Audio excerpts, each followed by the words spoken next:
Good morning, afternoon, evening, Chelsea fans, wherever you are, whichever part of the world you are. I'm speaking in English because today's event is quite special. We have a very, very special guest, a former Chelsea player, and not a Chelsea player as, let's say, modern fans since the Roman Abramovich would have seen regularly, but definitely a Chelsea player with a lot of history, a lot of background. And it's nothing but an absolute pleasure to interview somebody from who have played for the badge, but from a different era with different experiences, going to share us with a lot of stuff. And without much ado, it's an absolute honor to welcome Paul onto the stage. Paul, hi, welcome. Thank you for having me. Everything's good. This end. Great. As you said, we talked before, just come back from Thailand, so the weather being so warm, I've come back to little England. So it's so cold. I'm adjusting to the weather, and my bones are adjusting as well. So Yeah. bear with No, me. no, no wonder you're still wearing a t-shirt because your body is still in Thailand. I'm It it, telling you, it, it, trust it, me. it, it takes a couple of days to let them realize it's in Yeah, UK at the moment. yeah, so man. and So, Paul, of course, I know about you. Few people know about you, but Mm. there's a lot of Chelsea fans, especially from our community, which is in Kerala, that may not have heard about you and your era as such. So, if you don't mind, can I humbly request for a quick introduction, and then I'll ask you questions to generate more information about you. Okay. So, I'll leave it up to you, Paul. Name's Paul Canoville. Born Hayes. If anybody knows from, I lived in Southall, Middlesex. Mm-hmm. Southall, Middlesex was known as for Asians, Jamaicans, Dominicans. Growing up, at that time, you understand, was my mum and dad had met when I was born. And which year you were born? Which year you were born? In 1962. Wow. So those who can count, I'm My still mo- my 27. mother Yeah. was 7 years old then. Then, oh gosh, man. Well, living in Southwood, don't get me wrong. Born in the background, it was really difficult, obviously. So, a fear factor was the skinheads. Growing up with those, it was very difficult as a young black boy to be walking in the street, as we talked about the Mm-hmm. time that the days that went by, late nights wasn't too safe for any young black kid to be on the road. Uh, Mm. I think from the age of 5, my mum and dad separated when I was 1, Oh, and okay. my mum bringing up myself and my sister, June. Um, that back then in Southall, it was what's the word? When we rented out a room that had 5 families living in this one house, you can imagine how difficult it was for a young black woman to bringing up 2 kids on her own. Very Wow. difficult. Very difficult, yeah. Yeah, not realizing that obviously when you're a kid, you just want, don't you? And you don't realize what your mum had to go through, and finding money to feed you, to send you to school, to clothe you. It was really difficult, and I never realized until older how difficult it was. But for me, at the age of 5, I knew what I wanted to be, and that was a professional footballer. And it obviously didn't go down too well. Then how did you But how did you get into the idea at 5 years old that you wanted to play football? Did you see some watching, elder boys playing no, football? Or? watching TV at that time, which was black and white, wasn't color. Right. And you got to understand, watching TV was a TV that you had to punch in 50 pence. It lasted for maybe 2 hours at least. But you know what I mean? Back then, if I remember, my mum rented this TV that you had to punch 50 pence every time it cut out. So I was watching football. And I remember distinctly the team that I used to watch was Leeds United. They was Mm, white shirt, so right. obviously stood out in black and white color. But I remember sitting down watching football, and obviously I'm supposed to do my what we call your studies, your cleaning, and so forth. But I was there watching TV and knew by, as I said, 5 years old, that this is what I want to be. I want to be a professional footballer. Now, don't get me wrong. At that time, I hadn't been coached or anything. I was just natural. Yeah. You're just So 5 years old. You just had a dream like every kid, isn't it? Yeah. Exactly. Just Nothing going special. football, going to the park.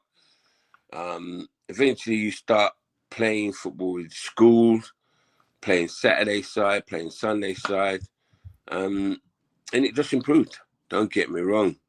I remember for my primary school, I started playing for my age group, which was when at that time 8, and then still playing for the older age group, like in 2 games, playing 2 games in one day. So that's how different.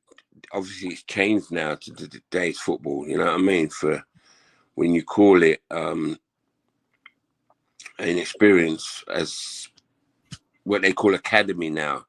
Right. Yeah, they do. They do. Yeah. Yeah, it was. So yes. So sorry to interrupt. Back then, did you have shoes? Did you play it on studs or I was it played in shoes, trainers, plimsolls. It was called back then. It wasn't even trainers, plimsolls back then. And right? the store that we had, and I don't know, you might know in my age, it was called Woolworths. I don't know if anybody remembers that. Yeah, that was a store that really helped us young Caribbeans back then to, well, our parents to buy the school clothes that much cheaper.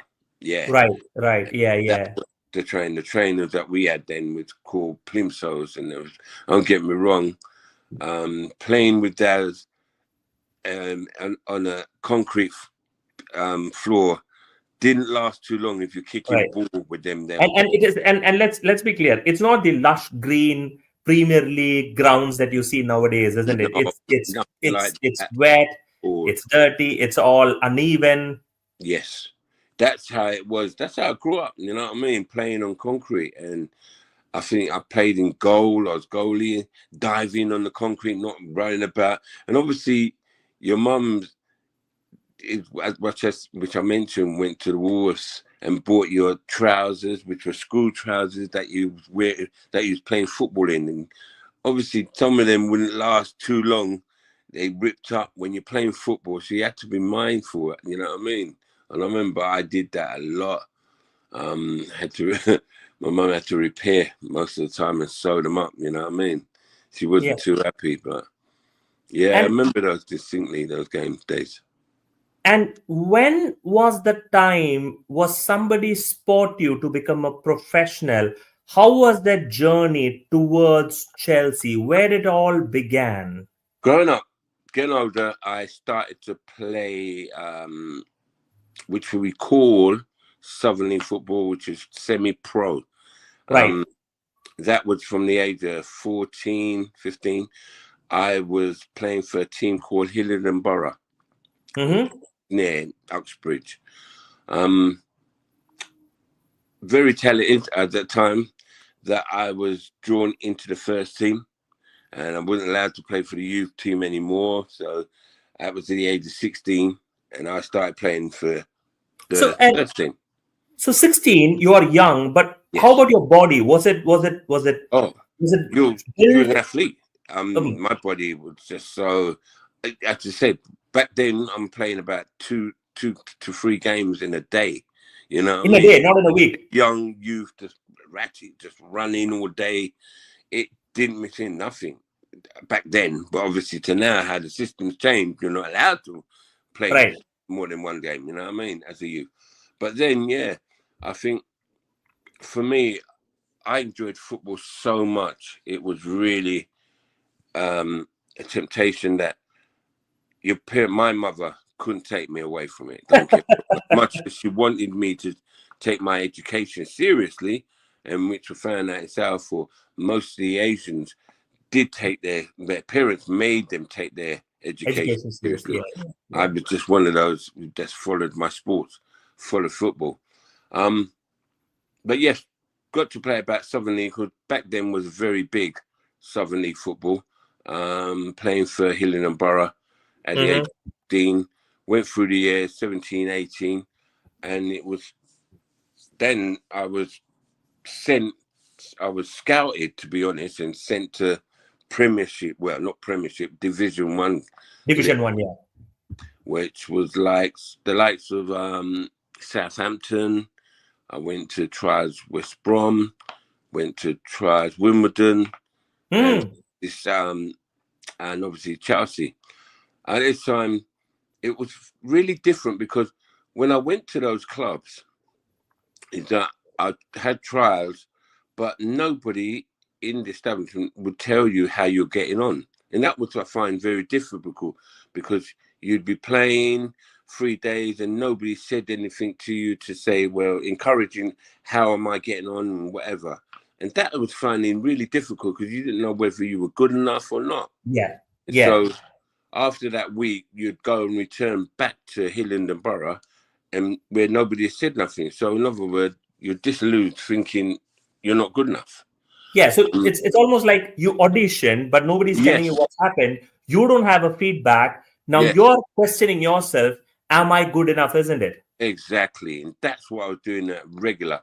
And I think the last time was when I went Southampton, and I think the manager at that time, as anybody knows, was Laurie McMenemy.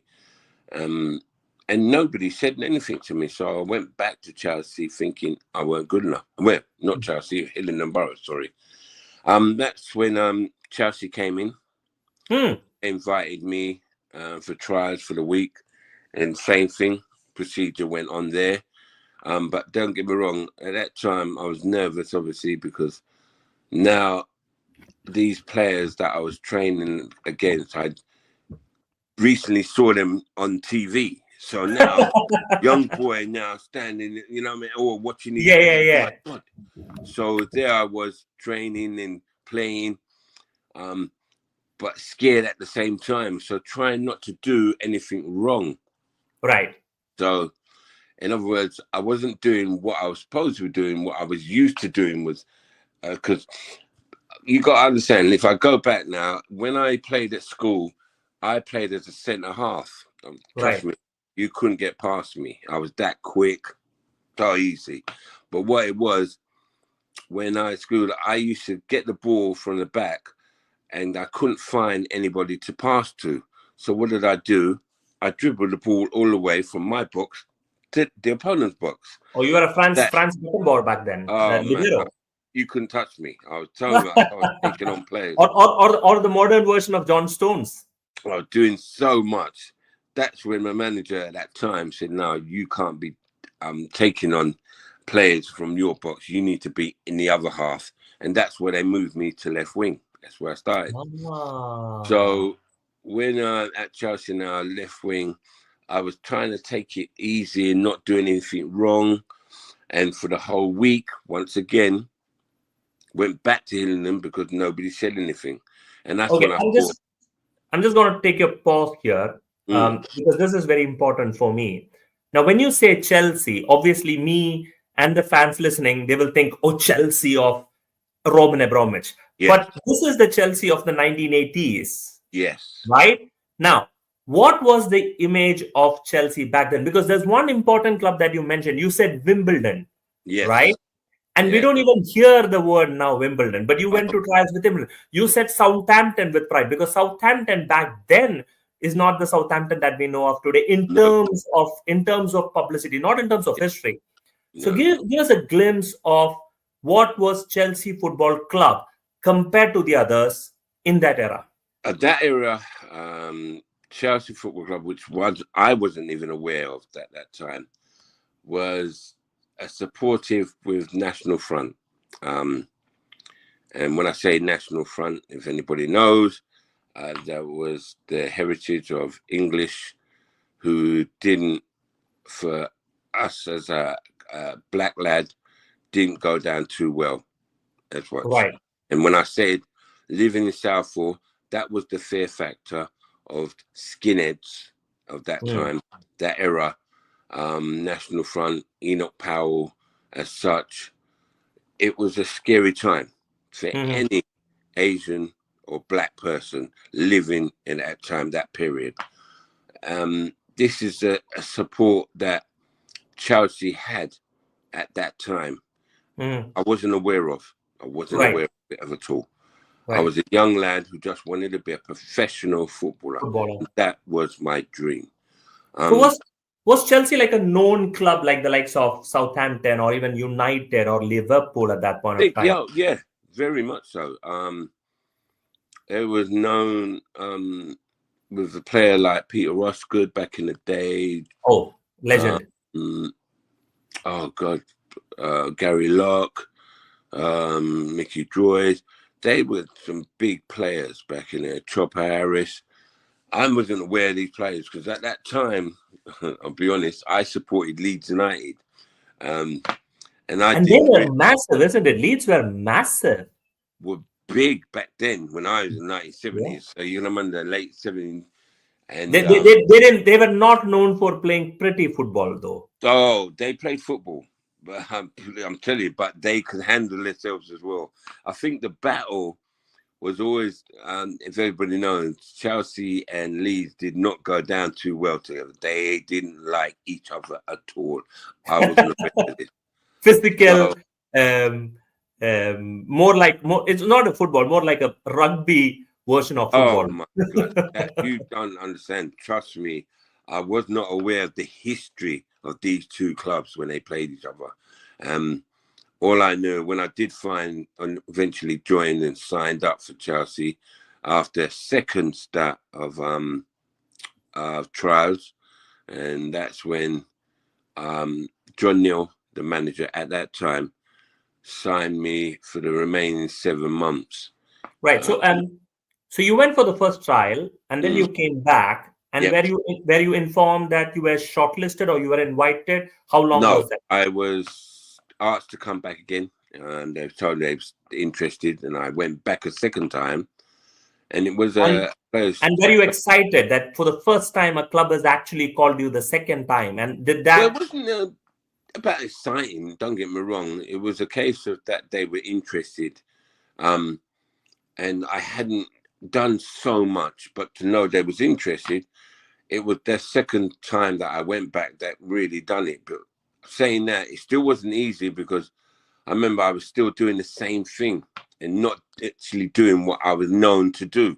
And that was to take on players. It was one particular player.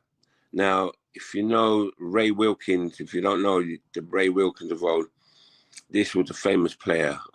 He went on to play for Inter Milan back in them days. Wow. For an English player to go abroad and play again for Inter Milan and so forth. He was very talented. Now his brother, which is called Graham Wilkins, he used to play right back for us. Now I remember I used to play against him at this time. Right. Obviously, I was playing against him. And I remember every time I got the ball, I used to pass it, that he stopped me and told me, Paul, that's not what they want to see. And insisted that I took him on. So being a young lad, you can imagine 18 years old, and this a player telling me, take him on. Well, that was the confidence I needed. And I did. I took him on, dropped the shoulder, and I went past, and my confidence built up that for the last day, which was the Friday, I just opened up, and I believe I was asked to see the manager, and the manager said, look, we're interested. I'm going to sign you for the remaining season and for you to prove yourself, to give you a contract. And it was in 7 months I had to prove myself. So where you paid for the 7 months? Where did I? Where you paid? Where you paid? I was paid. Let me guess, 100,000 a week? That's it. I was paid monthly, but it was for 4 weeks every month. And don't get me wrong, it was more money that I'd ever seen in my life at the age of 19, 20 years old. So you can imagine being paid for something you enjoy. Right. Come on, we can't touch that. Football itself, and being talented and coming from Southall, it was really respect from the people that lived in Southall, that this young lad who represented, it was major. It was very major in the news and the media. Don't get me Oh, wrong. wow. So So you kind of became an overnight sensation then. it was coming from Southall, young boy. It was a dream come true. Don't get me wrong. But hold on. I think, Paul, we are also missing something significant. Yes, you are a young boy from the suburbs, not having much money, playing in the concrete, playing in the grass, going for auditions, going into Chelsea. But there's one significant thing that we are missing here. You're not just a kid, you're a black kid. Yeah. And that era, that being a black kid representing going into Premiership, there were not a lot of black players in Chelsea or anywhere else. That's the history that I thought started, really, because say black players above me, before me, was like of Cyril Regis,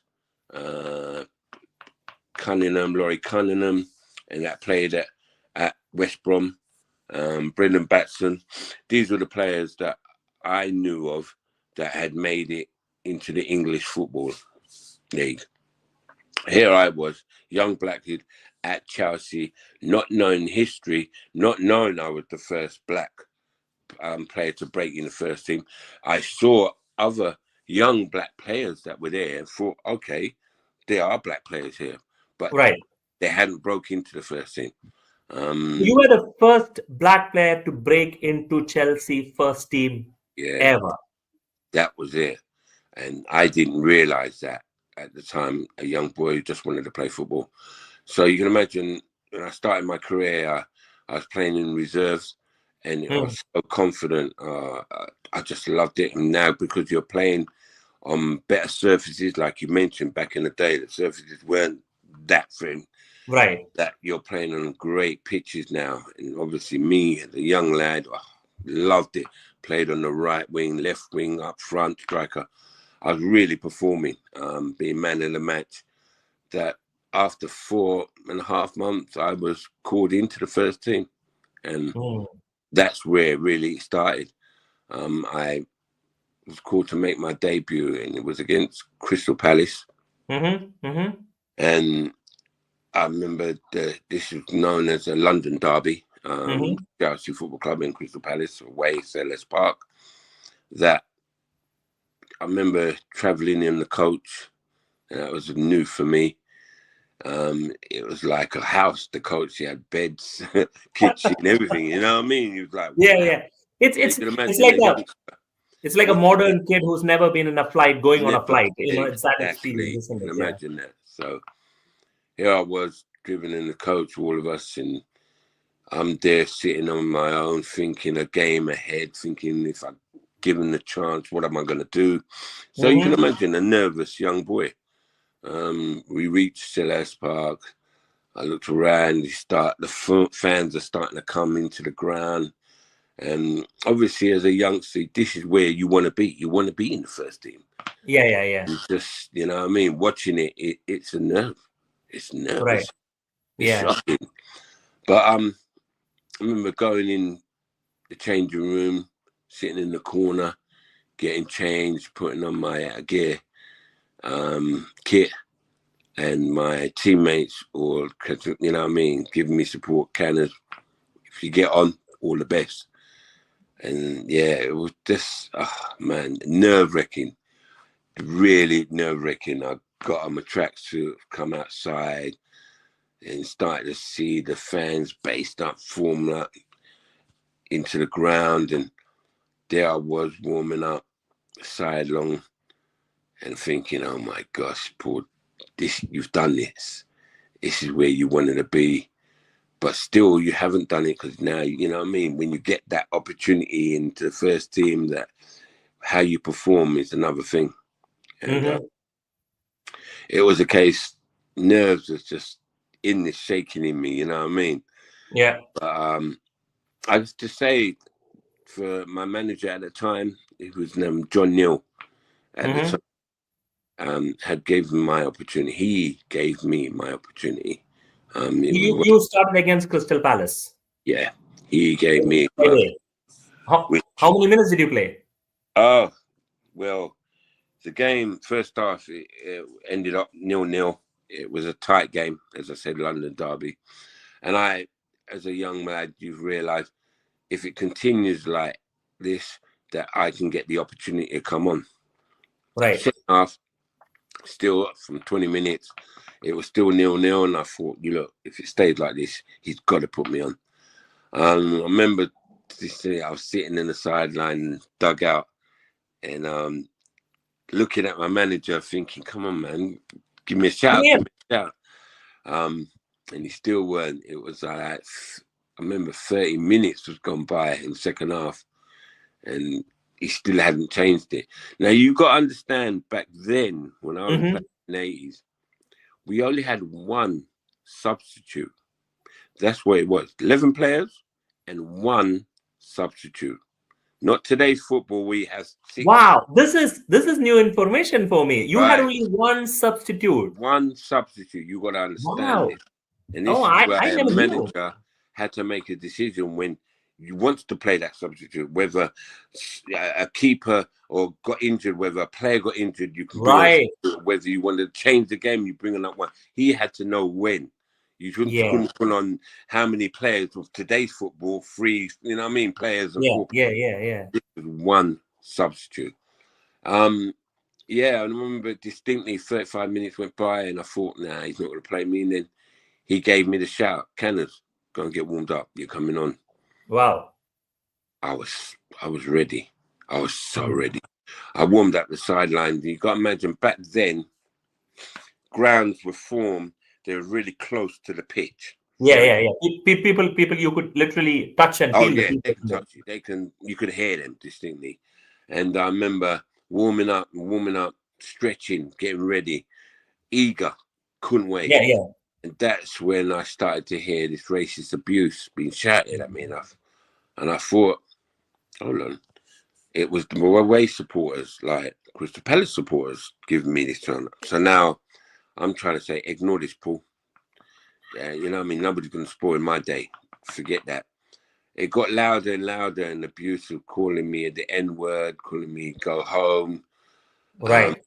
It got me angry, very angry, until I couldn't take no more. And I turned around, and when I turned around to look at the fans, to find it wasn't the away fans abusing me, it was my own fans that were abusing. That was really hard to take. I didn't understand how Chelsea fans were abusing their own player, whether black or not. And that shocked me. It really did. I remember manager, I'll never forget the day. I remember manager come and calling me over, get unchanged. And I was taking my time because really now I just didn't want to go on the pitch. Right. Because your own fans didn't want you. Your own fans were abusing you. Like, what should I do? Exactly. So there I was. It was a difficult time for me. I remember I just got onto the pitch and I hugged the line. I didn't move. I got the ball, gave it back. I was waiting for the referee to blow his whistle. I just wanted to get off the pitch. Right. When I did that, I ran straight into the changing room. Now, if anybody knows you've played football, you know when you go into a changing room, you get the banter. You know the laughs and people, your teammates go over such a game and and so forth. This changing room was the quietest changing room I've ever been. The players obviously heard the abuse that I took and didn't know what to say to me. So you can imagine the manager, who was John Neal at the time, he was the one who came over to me in the corner. He said, "Boy, I can imagine how you're feeling right now, Paul. But understand, these are the same ignorant fans that are paying your wages. What do you want to do?" Now, what was going through my head was like, oh my God, I don't know. I don't know if I want to play football. Be honest, right. I didn't know if I continue playing for Chelsea. You'll understand as well, I had family members that were there watching the game and now had seen and heard the abuse. Taking. So I remember that day, that evening, that going home, I was getting constant calls for family members. Now, can't play for the club. They're racist, can't play. And I'm Right. trying to explain it's not the club, it's just some ignorant fans.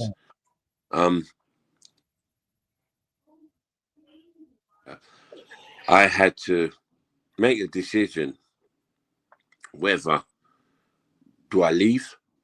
Mm-hmm. Do I go to another club? Mm-hmm. Thinking, boy, Paul, this was your dream to Right. be a professional footballer. Are you Right. going to allow some ignorant fans to take that dream away from you? And the point of saying going to another club, what happens if that happens again at this other club? Yeah. What are you going to do then?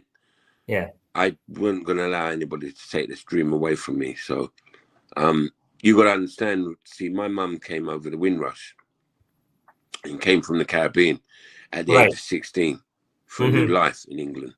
Mm-hmm. And you can imagine what she took as a young black woman, the racism, the abuse that was thrown at her. And she used to tell me, like, when she went to work and come home, and I was like, oh my gosh, I don't know if I can take that, Mum. And this is me telling her kid at 12 years old, you know what I mean? So here I was now at the age of 19, 20, taking this abuse. I continued. I didn't even tell family members this abuse I was taking every game now. I was And so taking it at home it was not an and away. isolated event. It was Sorry, every game. It for was not an me, isolated event. I can't even hear you. Can you hear me? Yeah, I can hear you. Yes, I can. I can't hear you. Sorry, I don't know why. I'm trying to find out what happened there. Let me just find out. Oh, Right. Please go ahead. forgive me for that. But yes, it was understanding that I continued playing for Chelsea, and And you continue to hear these abuses again and I again. was receiving this abuse on away games and home games. Even from Chelsea fans. What about away fans? Everybody? No, just Chelsea. It was much more easier to receive it from The my away own fans. fans. So the away fans didn't have to do it because my own fans were giving me the abuse. They Ah. was just like, well, we don't have to do it. They're already doing it for us. Ah. So yeah, I remember distinctly. I didn't like coming to the ground on my own. I used to have a hat on my head because I didn't really recognize. Outside, you can imagine National Front campaigners were outside giving leaflets. So it was a frightening time for a young black player. Yeah. Into that I for the can club. imagine.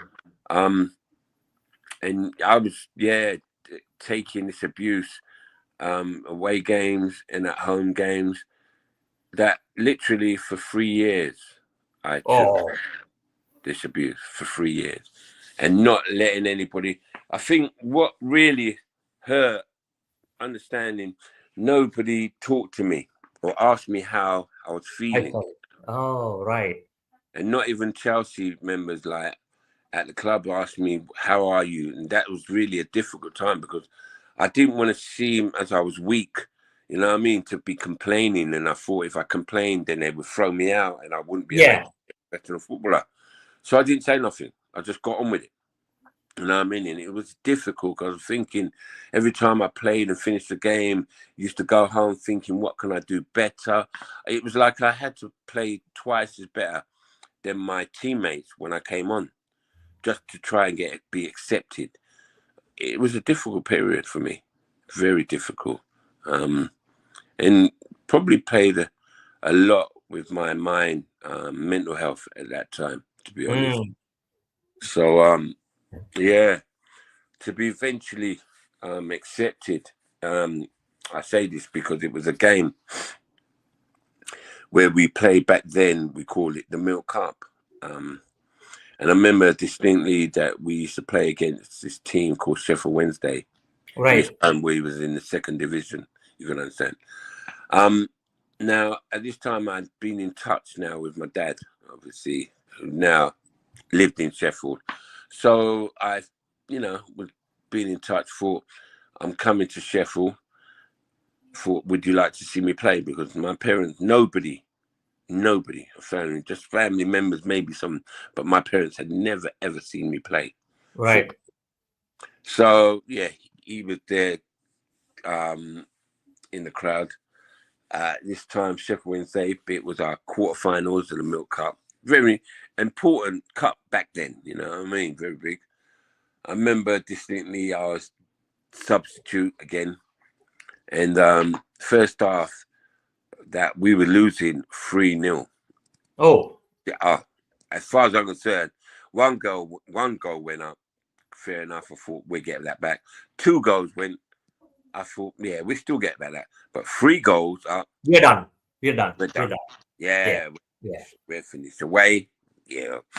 Second half came right away. Manager said, Paul, get stripped. You're going straight on second half. And that was where the above it happened.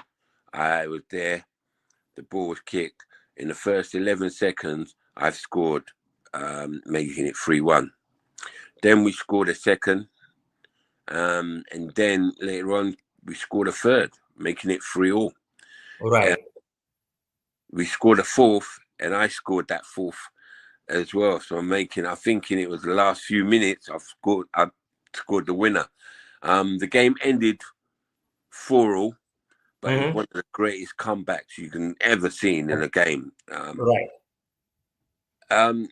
I can only believe that the man above made that happen for me, because it was scoring 2 goals and obviously changing the game that my Chelsea fans accepted me.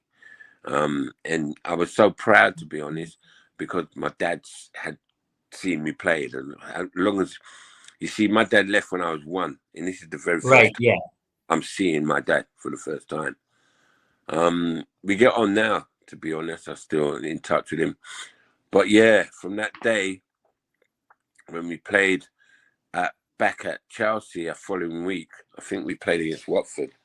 The likes of John Barnes, who was the next young black player, who went on to represent England. Luther Blissett was the next black player that played for. That the first time my name was ever sang out. My name was literally sang throughout the Chelsea supporters. And that was the first time I ever was acknowledged. As class as the family. And that, you can imagine, it was emotional. And I remember my captain, when we played at halftime, is telling me, Kenneth, did you hear that? They were actually singing your name, and you're one of us. That I had to tell him, but Colin, he was my captain, but I've always been one of you. You know what I mean? Yeah. But yeah, that was the time that, boy, where it all changed, and I had been accepted by the fans. And I remember stories coming from those fans when I used to meet them, because I still do the hospitality at the club now, that, pardon me, it was frightening times for the fans to go against those National Front supporters. There were some groups that were known that they wanted to support me, but the fear factor, if they supported me, they would have got beaten up. That's how from the fans. So it was a difficult time for them as well as myself. But to be accepted now, you don't know, after 3 years playing for the club, that, yeah, you were seen now not just for the colour of your skin, but now as a Chelsea player. You can imagine how I felt. But yeah, I had some good times, some real great times, some great games, which has changed. Obviously, I mean, the game we played then was tackles, football. It was number one, just get that ball in their half, and from strikers to wingers to get on, you know what I mean, on the end of it, and supply your striker with options. Today's game is a lot of skill. And we had some individuals like myself who I think could play with today's standards of football at that time. But yeah, I never take that. I remember distinctly, I told you I was a Leeds fan, so this was a difficult one that we went on to win second division to get into first division. And the last home game was playing against Leeds United. These were players now, I was watching on the TV that I was supporting. And now to play for Chelsea, playing against them, you don't know how emotional and difficult that was. And there was a player that I idolized at Leeds United. His name was Frank Gray. There was two Gray brothers. They played in either wing. And I remember this game we played, we were winning 4-0. And the team, well, the fans were all around the ground now, ready to get on when the referee had blown it up. And I was told to go on. And I remember distinctly manager telling me, yeah, Paul, go on, but please don't score. And what did I do? I went on, but I took on my favorite player. Oh my God, I stepped over. And whilst going past him, I whispered in his ear, sorry, Craig.